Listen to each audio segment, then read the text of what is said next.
प्यारे बच्चों, अभी हम एक्सरसाइज 1.2 का क्वेश्चन नंबर 3 ले रहे हैं। हाँ, एक बार इसको देखते हैं क्या कह रहा है। Find the LCM and the HCF of the following integers by applying the prime factorization method.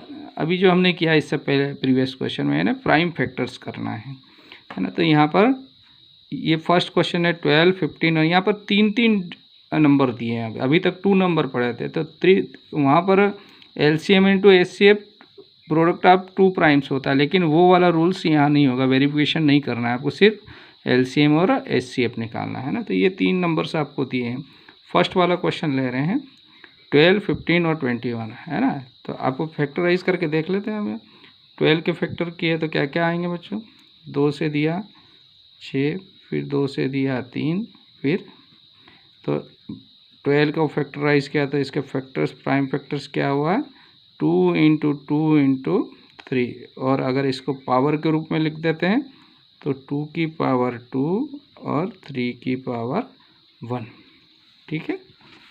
फिर नेक्स्ट 15 लिया हमने, 15 को भी फैक्टर करके देखते हैं, है ना। 3 से दिया 3 5 × 15, 5 1 × 5, यानी 15 के फैक्टर्स क्या आ रहे हैं आपके बच्चों, 3 × 5। बस एक बार है, पावर के रूप में लिखते हैं तो ऐसा लिख देंगे।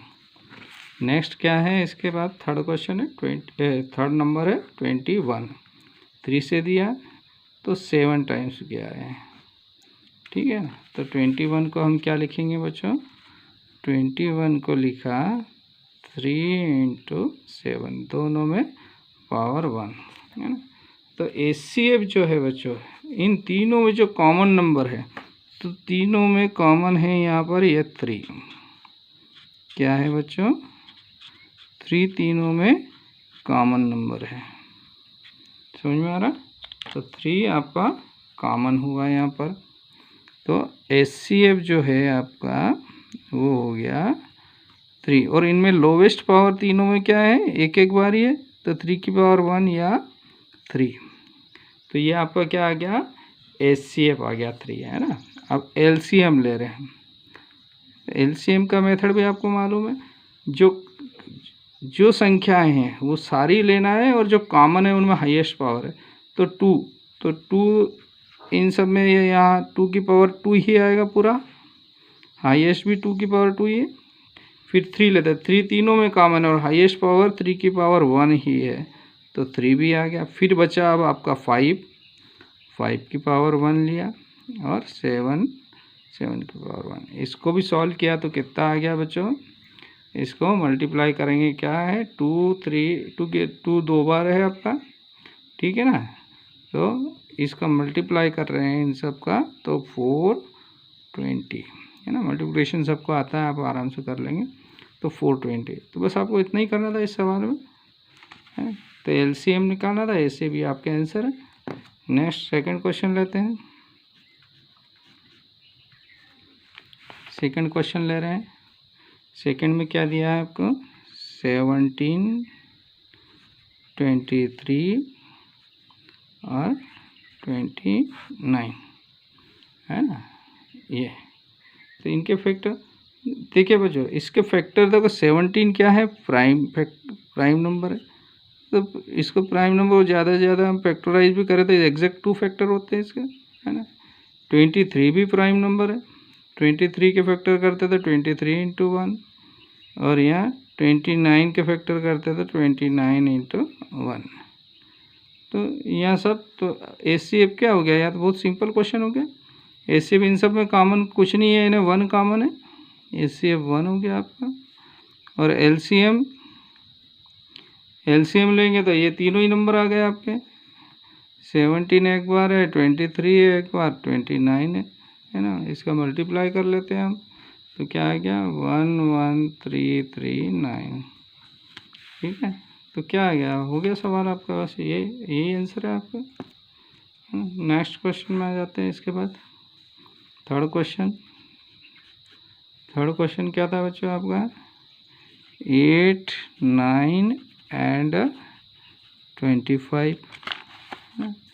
इसके 8 के फैक्टर करते हैं तो क्या आएंगे भैया, सबको पता है 8 के फैक्टर करें तो 2 से दिया 4 बार गए, है ना, फिर 2 से दिया 2 आया, तो 8 को फैक्टराइज किया तो आया 2 इंटू 2 इंटू 2, अगर पावर के रूप में लिखते हैं तो 2 की पावर 3। अब 9 लेते हैं, 9 3 से जा रहा है तो 9 को क्या लिख सकते हैं, 3 इंटू 3, है ना। इसके बाद क्या है 25, 25 तो सबको मालूम है 5 इंटू 5, 25 को लिखा 5 इंटू 5, इनको भी पावर के रूप में लिखा तो 3 की पावर 2, 5 की पावर 2, है ना। तो कॉमन तो कुछ है नहीं इनमें, जिसमें कॉमन संख्या कुछ नहीं होता, एचसीएफ क्या आ जाएगा, अभी पिछले क्वेश्चन में करा हमने, एचसीएफ आ गया आपका यहाँ पर 1 आ गया, और एलसीएम यानी एक बार 2 के हाईएस्ट पावर भी 3 है, फिर 3 की भी हाईएस्ट पावर 2, 5 की पावर, इन सब का मल्टीप्लाई कर दिया सॉल्व करके, तो 8 इंटू 9 इंटू 25 इजकल टू उत्तर आ गया 1800, है ना। ये सवाल आपका कंप्लीट हो गया यहाँ पर बच्चों। 1.2 एक्सरसाइज का क्वेश्चन नंबर 4 ले रहे हैं, है ना। अच्छा क्वेश्चन है, आप पहले अभी हम पढ़ चुके हैं, बहुत आसानी से आप लोग कर लेंगे, सिंपल भी है। देखो क्या कहा है, गिवन दैट एचसीएफ, ये ब्रैकेट में जो लिखा है ना 306 और 657, है ना, तो ये दो नंबर है जिनका एचसीएफ, ये लिखने का मतलब क्या हुआ, इन दोनों नंबर का जो एचसीएफ लेते हैं तो 9 आया है, ये दिया है आपको, ये दो नंबर भी दिए हैं और इनका एचसीएफ कितना दिया है 9 में। ये क्वेश्चन समझना बहुत ज़रूरी है, इन्हें 3 चीज़ें मालूम हो गई हमको, 2 नंबर मालूम हो गए और एचसीएफ मालूम हो गया।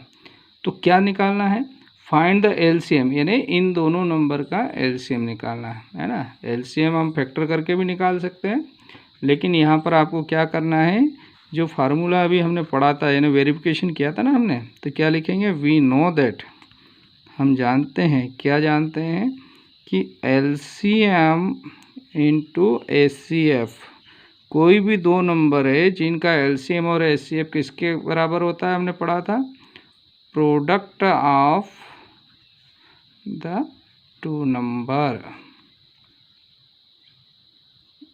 जो नंबर दिए थे उनका प्रोडक्ट, यानी तो एलसीएम तो निकालना है आपको, तो सो दिस इम्प्लाइज, यहाँ से एलसीएम निकालना है एज इट इज़ रहा, एचसीएफ आपको दिया है क्वेश्चन में 9, तो एचसीएफ की जगह 9 लिखा, इज इक्वल टू की जगह is equal to product of two number, तो क्या क्या है दो नंबर, एक तो है 306 और दूसरा है 657, ठीक है, समझ में आ रहा है, ये आपके दो नंबर दिए हुए हैं। तो हमको क्या निकालना है, एलसीएम, तो इस 9 को नीचे भेज दिया हमने, तो एलसीएम इज इक्वल टू आपके पास क्या आ जाएगा, 306 इंटू 657 अपॉन 9, है ना। इस 9 से ये 306 डिवाइड हो रहा है ना, तो 9 से डायरेक्ट भाग दे देते हैं, है ना, 9 से भाग दिया तो 9 का 9 दिया 27, 3 बार गया 27 का 3 बचा तो 36 हो गया, 9 चौक 36, यानी 9 से इसको डिवाइड किया था आपका क्या आ गया, इसको अगर लिखेंगे तो 34 इंटू 657 मल्टीप्लाई करना आता है आपको, तो कितना आ गया 22338, है ना, मल्टीप्लिकेशन सबको आता है। तो ये आपका यही आंसर है आपका, हो गया आपका एलसीएम इक्वल टू क्या हो गया, ये आपके आंसर आ गए, एलसीएम निकालना था आपको, तो ये आपके आंसर हो गए। प्यारे बच्चों, एक्सरसाइज 1.2 का क्वेश्चन नंबर 5 लेते हैं हम, क्वेश्चन पढ़ते हैं। बहुत इंटरेस्टिंग क्वेश्चन है, एग्ज़ाम में आने की बहुत ज़्यादा संभावना है इसकी। क्या कह रहा है देखो, check whether 6 raise to the power n can end with the digit 0 for any natural number n, है ना। तो यहाँ पर इस क्वेश्चन का मीनिंग क्या है कि 6 की पावर n का मतलब होता है कोई नेचुरल नंबर है, 1 2 3 4 5 कितना भी रख सकते हैं, 6 की पावर आप कुछ भी लिख दो, है ना, तो क्या इसका लास्ट में ज़ीरो आएगा क्या? लास्ट में ज़ीरो का मतलब हुआ यूनिट प्लेस पे, जैसे 20 या 120 है ना, या 50 150, लास्ट में यूनिट प्लेस पर ज़ीरो आएगा क्या, ये ऐसा बोल रहा। तो किसी भी यूनिट प्लेस पर ज़ीरो कब ज़ीरो आता है, इसका मतलब होता है वह 10 से डिविजिबल है। कोई सी संख्या में and with the digit zero है, इसका मतलब वह 10 से डिविजिबल है। तो 10 से डिविजिबल का मतलब होता है वो 2 और 5 दोनों से डिवाइड होती है। वो संख्या किससे डिवाइड होगी बच्चों? 2 × 5 दोनों से। बस ये इतना सा ही सवाल है, इसका मीनिंग यही है कि 6 की पावर अगर हम कुछ भी लिख दें तो जो संख्या मिलेगी उसके लास्ट में ज़ीरो आएगा क्या, और ज़ीरो आता है तो वो 10 से डिविजिबल होता है। बस इसी का आंसर हमको यहाँ लिखना है। तो हम यहाँ पर इसको सॉल्व करते हुए हैं, सॉल्यूशन है ना। तो क्या दिया है, जो क्वेश्चन है ना, क्या है कि 6 की power n can and with the digit zero, क्या लास्ट में ज़ीरो आएगा। इसका मीनिंग क्या हुआ, मीन्स, इसका मतलब हुआ मीन्स इट शुड बी, ये जो संख्या है it should be divisible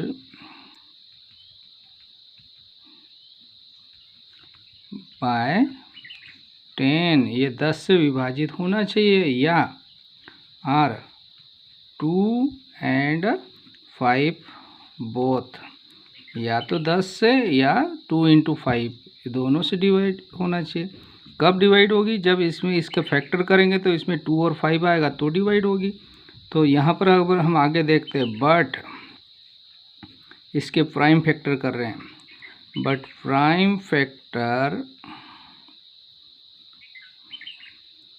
of 6 की पावर n, इसके फैक्टर करेंगे तो 2 × 3 होंगे 6 के, और n एक बार लिखेंगे तो 2 बार लिखेंगे, 2 × 3 2 × 3 कितनी भी पावर, तो 2 और 3 ही रिपीट होंगे यहाँ पर। यानी इसमें क्या नहीं आ रहा है, 5 इसमें नहीं आ रहा है यहाँ पर। तो 5 नहीं आ रहा है तो क्या लिखेंगे हम, यहाँ इसके प्राइम फैक्टर करें, इज़ नॉट कंटेन 5, इसके फैक्टर्स करें तो इसमें 5 नहीं आ रहा है, तो that is not divisible by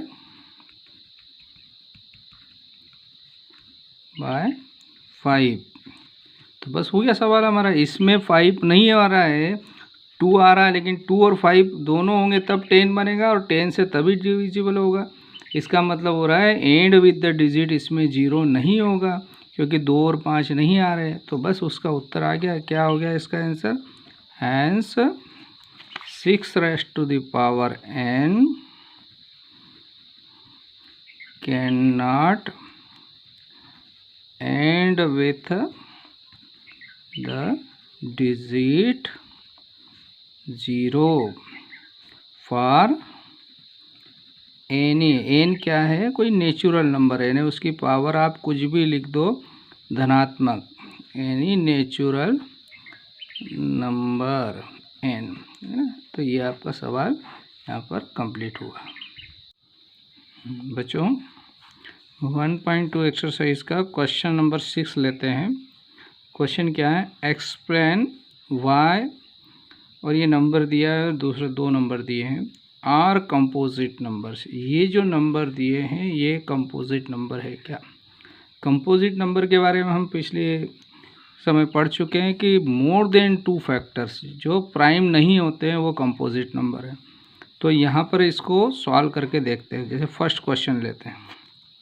first question में क्या दिया है आपको, गिवन 7 × 11 × 13 + 13।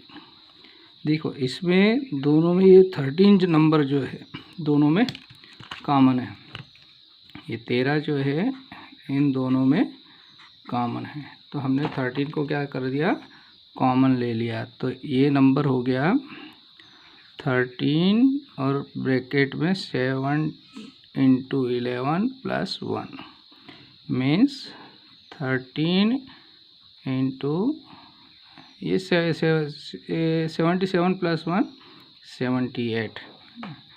तो यहाँ पर ये तो प्राइम है, ये प्राइम नहीं है, कंपोजिट है ये तो। इसका मतलब इसके 2 से ज़्यादा फैक्टर है, चाहे तो और फैक्टर कर लो आप यहाँ पे। और वैसे यहाँ पे भी हम आंसर लिख सकते हैं 13 इंटू ये नंबर इंटू 1 तो सब में लिख सकते हैं। इसका मतलब 2 से ज़्यादा फैक्टर है इसके।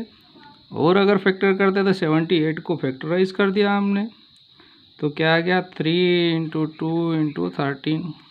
तो इसके क्या हो गए बच्चों फैक्टर्स 13 इंटू 3 इंटू 2 इंटू 13 यानी 2 से ज़्यादा फैक्टर है। तो आंसर क्या आया हैंस है ना गिवन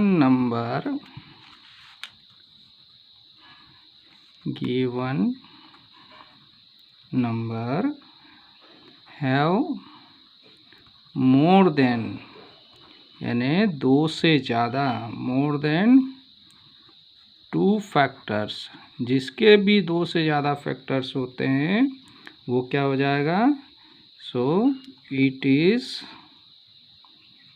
अ कंपोजिट नंबर है ना। सिमिलरली सेकंड वाला ट्राई करते हैं। सेकंड में भी ऐसे ही है। क्या दिया सेकंड नंबर का क्वेश्चन है आपका। सेकंड में क्वेश्चन है given 7 into 6 into 5 into 4 into 3 into 2 into 1 plus 5 ये नंबर दें। सिमिलरली इसमें भी वही लॉजिक लग रहा है। इसमें क्या कॉमन आ रहा है बच्चों 5 दोनों में कॉमन आ रहा है। तो क्या करा 5 कॉमन निकाला। सवाल यहीं पर कंप्लीट हो जाता है। 5 जैसे ही कॉमन लिया हमने तो अंदर एक संख्या बचेगी जो 1 से बड़ी होगी।